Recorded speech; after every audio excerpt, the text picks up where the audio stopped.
$200, a Super Nintendo setup costs twice as much as the old system.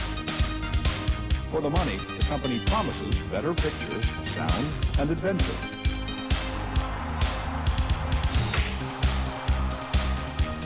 Now you're playing with power, superpower. You're the king, I tell you! The king! Only for Super NES. Only on Super NES.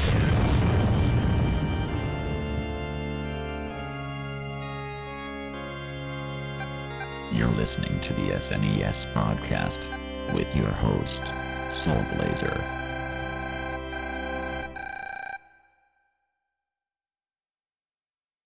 Hello, everybody.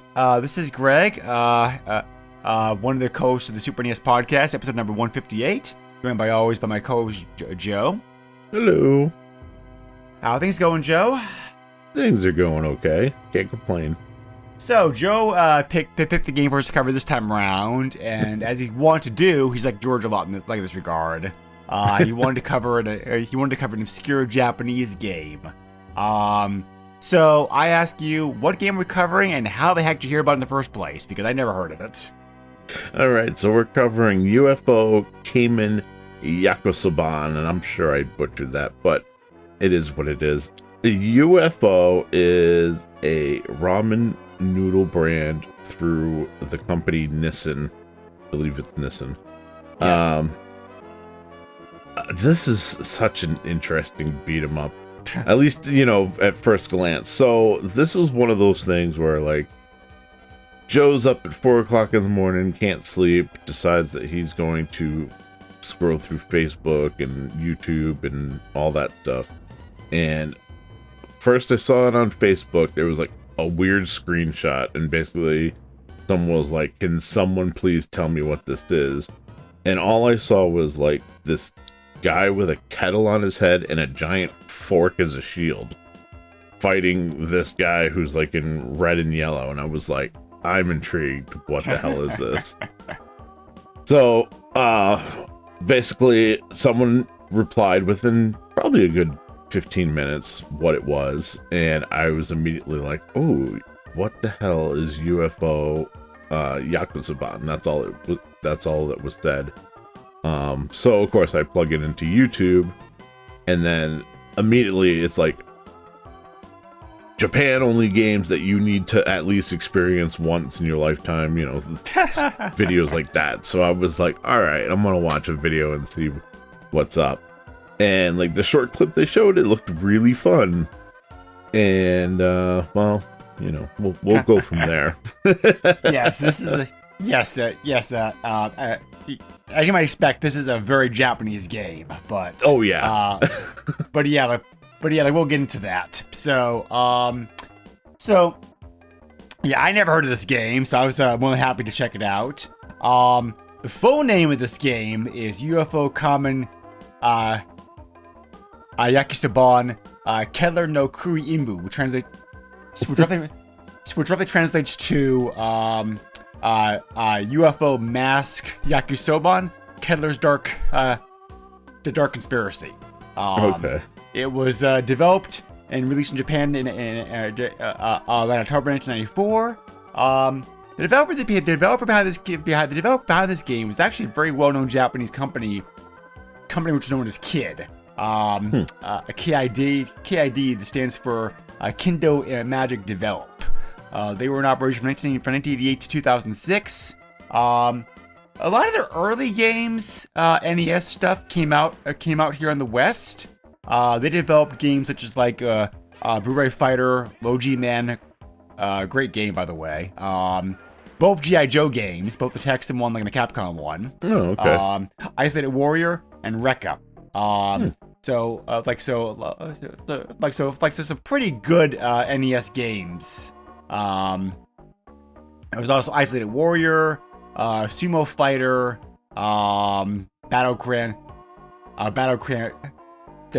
Prix, Super Bowling, and then like after the NES days, however, most of their games stayed in Japan only.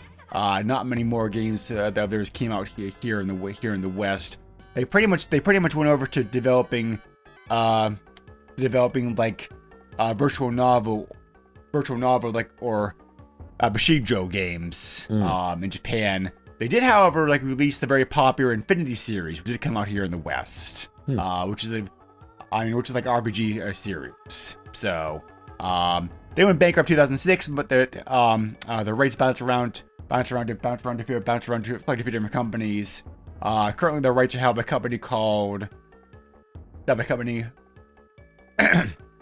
Sorry. Currently, their games are held by a company called Mages, like Japan. So, the publisher of this game was a company called Denzi, which I could not find very much information about. They didn't seem to be in operation for very long, and they were a Japanese only publisher of games. So, so as Joe mentioned, this is a marketing tie-in game, which is we have this in the West too, but it's definitely it's definitely like a more common thing in Japan than it is over here in the West. Probably the most famous examples of tie-in games here in the West, like would be the fast food freebie games that were available on Xbox a while back. Burger King had one. KFC had one. There was also a Chex Quest with the which is a very like Doomish style game. Very good actually, as a matter of fact. It's actually really good. Yeah, it is. So, so marketing games exist here in the West too, but not as common as they are in Japan. And probably not one as much of a blatant ripoff of the product this one is. But so a little bit of background for those not in the know. So a yakisoba is a very popular form of noodles in Japan. I've had them myself before. They're pretty good. They literally mean fried noodle.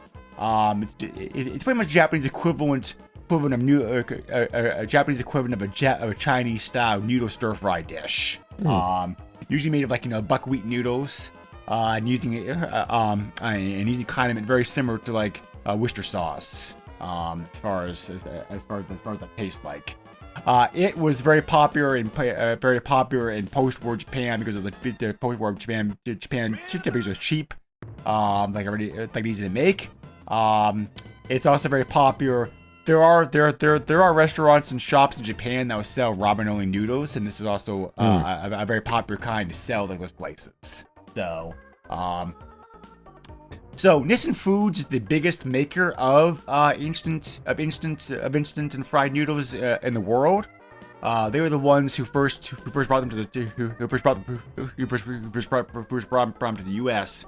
Their famous cup of noodles in the 70s, which I believe is still made. I think they still make those today. I believe so. Yeah, it's like I haven't bought. Usually I buy more upscale noodles these days when I want instant stuff, but because it's not very healthy for you. But I'm pretty sure those are still made. So sorry. Got a bit of a cold here, so I apologize about that. So anyway, during the mid '90s, Nissan came out with this character.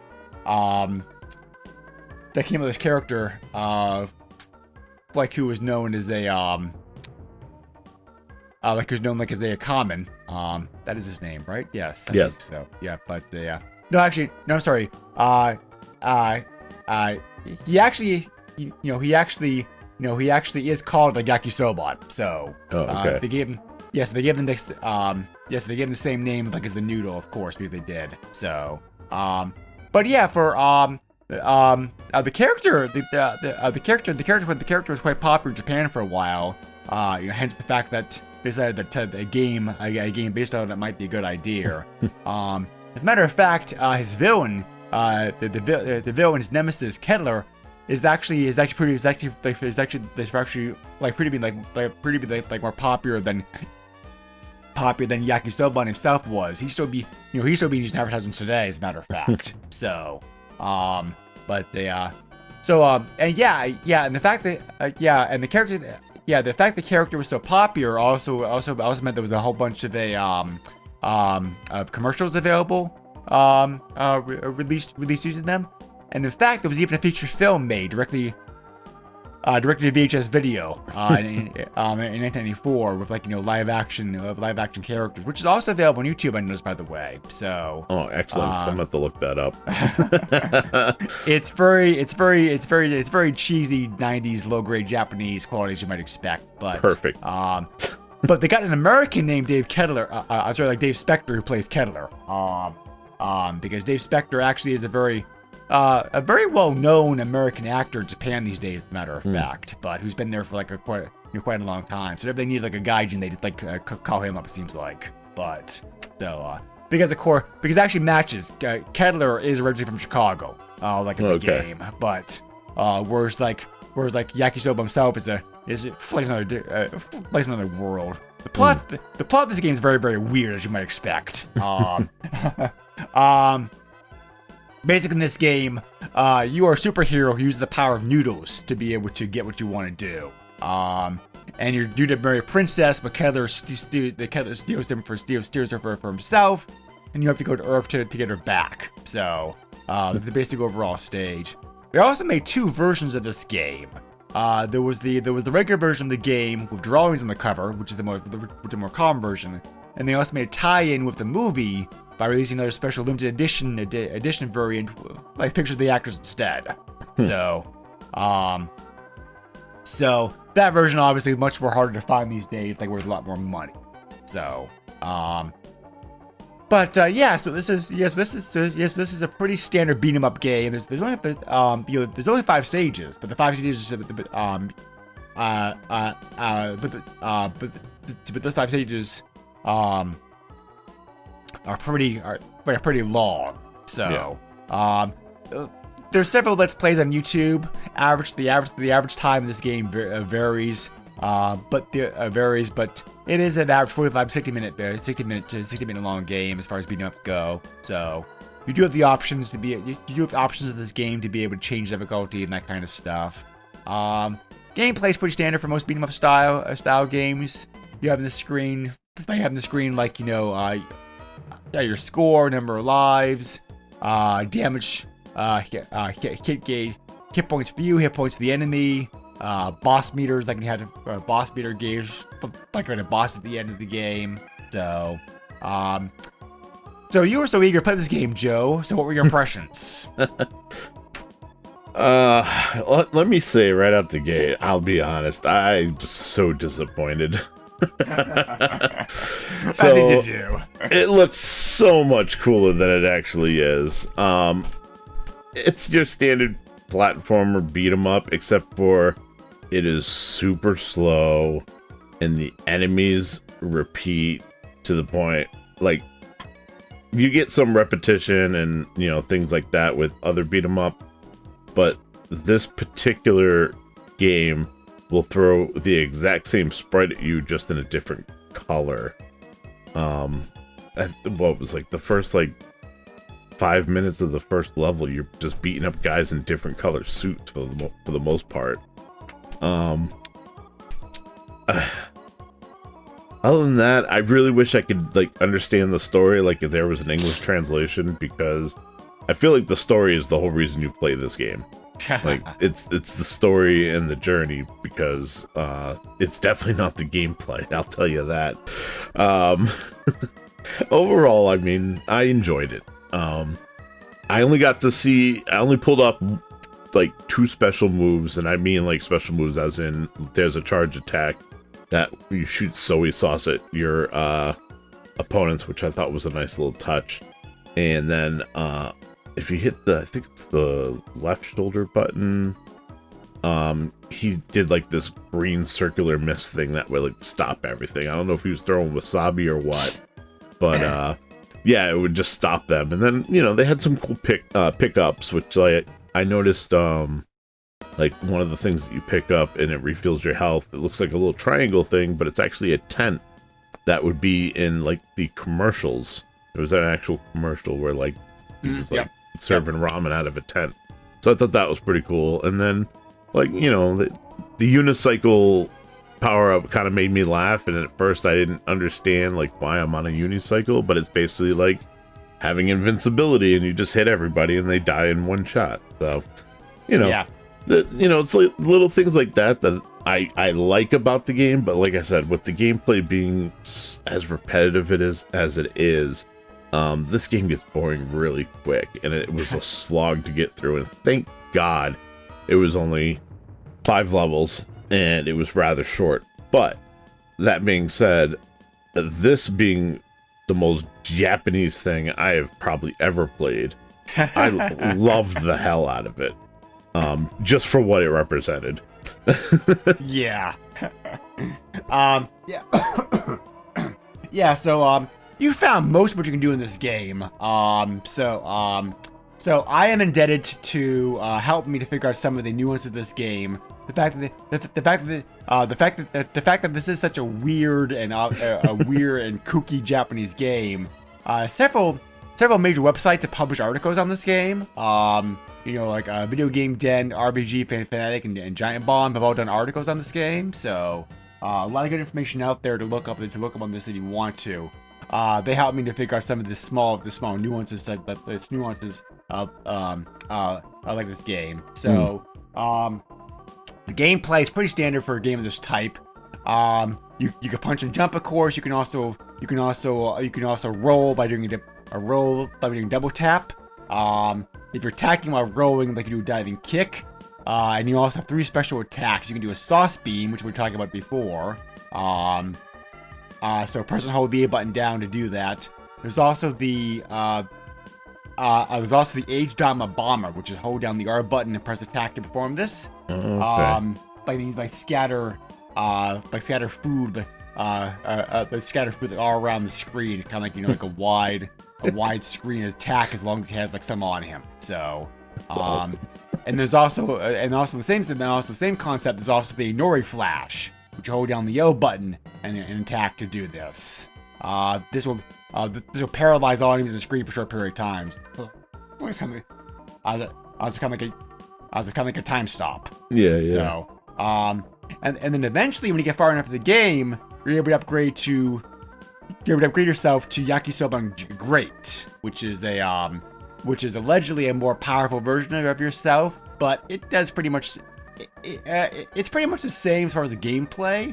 The main thing I noticed with him in that great version, however, was that some of his attacks have slightly better range. So, items in the game, Joe mentioned some of them. There's a sauce gun, which is able to give you a second sauce beam to use. You can also find Akidama and Mori to use the special weapons. By the way, Akidama is fried gluten balls. And Nori is seaweed flakes. Both very popular foods in Japan as well. So, extra costume, which is extra life. Super tent, gives you some HP back. And then there's the unicycle that Joe mentioned, which literally translates as Yakisoban Ichirichib. Picks up to become invincible, and invincible runs around all enemies like for a short period of time. So, there's 5 stages in this game altogether, as mentioned before. Stage 1 is called Summer Festival of the Temple. They're basically just fighting like a Shinto temple, like in this one. I agree with you that most of the enemies are pretty similar, but there is at least an attempt made at a variety of enemies. Yeah. For example, in this stage, you do see a bunch of like roller skating men with tea kettle masks, flying dragons riding around in ramen bowls. Right. So, and like, yeah, probably next to, have you ever played like any of the Paradis games, Joe? Yes. I would probably say this is probably the most kooky and crazy game I've played since the Paradis games. Yes, that I totally agree with. Yeah, as far as the gameplay and the characters being used, and whatnot. Yep.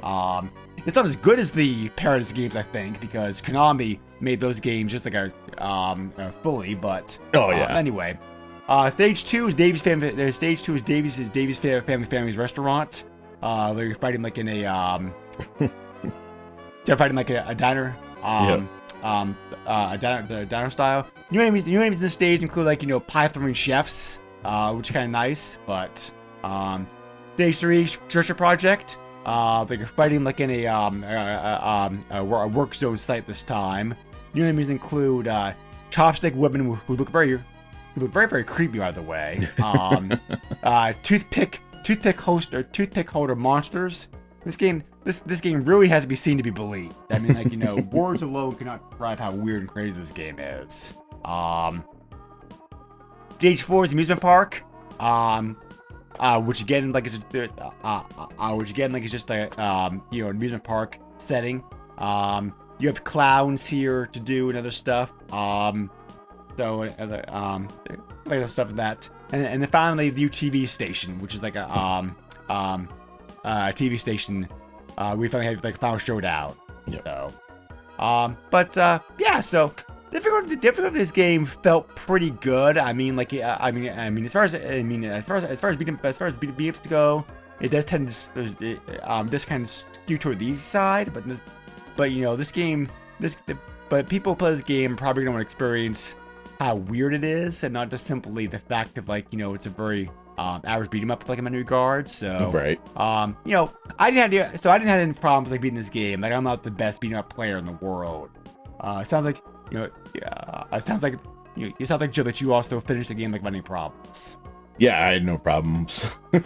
So, the graphics are not the best, I didn't think. I mean, they're fine. They're fine, but they just look. They really the fact that they really just kind of look like slightly upgraded 8-bit graphics, I thought. I didn't think they were really amazing 16-bit graphics going on here. So that kind of suggests kind of like a quick cash in, throw together a game short period of time kind of thing, which it probably was. So, yeah, I mean, it's clear that, look at other games that came out in 94 and were going to come out in 95, even ones that we've covered, like Jurassic Park 2 and, what was that other game? Sorry. And I can't think of it. But anyways, yeah, like games like that were graphically, impressive, where this is not. This is a clear cash grab. And it's probably one of those where like the company was like, here's like $100,000, put together a team, put out a game in a couple weeks that we can market. You know what I mean? Yeah. It was one of those things. And even at that, I'm sure you'll get to when we talk to price and stuff, but like I can't imagine there was a short supply of this game. I'm sure they overproduced them, and at points were probably giving them away, if not, at a really cheap price. The graphics do have some charm to them. Do have some charm to them. Like, it's very Japanese, like how it looks and everything. So, that's the main thing going forward. Just don't expect it to be like a graphical masterpiece. Right. The music's decent for what it is. Again, it is very silly, kind of like a silly Japanese fighting soundtrack. And again, not as good as the Paradise games, but again, like, it's fine for what it is. So, this is such a weird game to describe. It's like, I both love it and hate at the same time. I guess kind of the best way to describe it, because it's like, on the plus side, it's very charming. Like, it is very charming. Right. It's very endearing. There's a lot of like kooky, wacky, crazy stuff going on here. Right. On the negative side, and I'm curious to hear if you have the same thoughts, Joe. It's not a very good fighting game, period. Because, like you said before, it's very slow. Your move catalog is very limited compared to like most of the fighting games this time period. I mean, like 94, Street Fighter 2 Alpha was out by this point, and right. Everything else. So it's like, so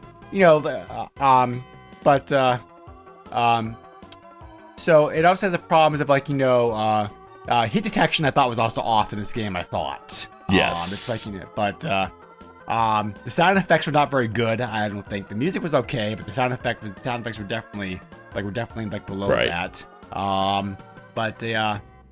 So if you take this game, if you separate this game from its tie-in, it's a very vanilla, middle of the road beat 'em up game that really only can be recommended for people who are serious fans of the genre. Right. however, because it is a very weird tie-in, I will say this: for as weird as the game is, they did a very good, they did a very good job tying the game to the characters. Yeah, So, absolutely. But yeah, it just definitely like one of those games that definitely one of the games that's like seem to be believed. So, Yeah.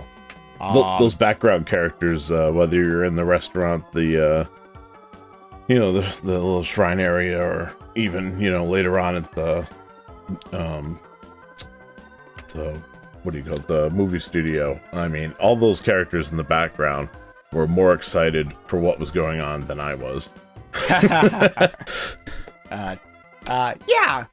that's one way of describing it. Because you only have maybe because you only have maybe 3 enemies on screen, on screen at once. None of them take very many hits to kill. Right. So, it's pretty. But and this company was not really known for making beat 'em ups. I mean, why they approached them to do this, I'm not sure. Like you said, probably Nissan wanted to cash in upon the movie coming at the same time. They approached a bunch of companies. This company's willing to do it for them. Because like I said before, this is not a company that has the company has a lot of experience making beat 'em up games. I mean, they made a couple before this, but but this wasn't like SNK or Capcom or anything else like that. Right. They weren't well known for this. So, but having said all that, this game's definitely one of those games to be seen. Has to be seen to be believed. Yeah. Because I said it is very Japanese, it's very kooky, it is very over the top. At least watch something, at least watch on YouTube, I think. But yes. I really can only recommend this game if you're a big fan of either weird Japanese games, or if you're like a big lover of beat 'em up games. Because I said before, it's very meh. But but as far as a promotional tie-in game, it's not terrible. It's not bad. Yeah. I also that's my recommendation. Watch this on YouTube. Unless you're a fan of the genre and you can deal with the slow, methodical way that you move and beat people up, YouTube's probably the best way to go. There's plenty of Let's Plays, and there's quite a few of them where nobody's talking and you get to just soak up that wonderful music and those horrible sound effects. Yeah, it's such a weird blend. Yes, it is. And because this game is so weird, it's gotten and because this game is so weird, it's gotten a lot of coverage. Like I mentioned before, I found no less than 3 different sites that had 3 different sites that had posted articles on it. Right. YouTube also has several videos on it. Also.